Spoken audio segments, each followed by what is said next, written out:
Hey everyone, welcome back to our crypto tutorial series. Today, we're tackling something that's super relevant in 2025. How to send Solana from your Tangem hardware wallet to MetaMask. Whether you're diversifying your portfolio or exploring new DeFi opportunities, this step-by-step guide will make the process straightforward and secure. Let's dive right in. First things first, you need to ensure you have the basics set up. Make sure your Tangem wallet is properly connected and that you have some SOL in it.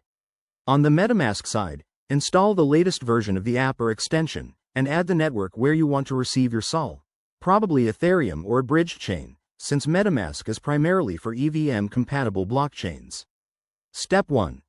Open your Tangem wallet and navigate to the Solana Assets section. Double-check your balance and select the amount of SOL you want to send. Remember, in 2025, transaction fees might vary, so keep an eye on gas prices if you're bridging chains. Next, you'll need to use a bridge like Wormhole or Portal to transfer SOL to a compatible network. Head over to the bridge's website, connect your Tangem wallet, and follow the prompts to initiate the transfer. Input your MetaMask wallet address as the recipient. Double-check this to avoid any costly mistakes. Once the bridge transaction is confirmed on the Solana blockchain, it might take a few minutes to appear on the destination network. In MetaMask, switch to the appropriate network and refresh to see your funds.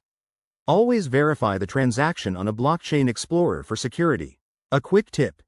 In 2025, with evolving regulations, make sure you're compliant with any KYC requirements on bridges. And never share your seed phrases, keep your assets safe.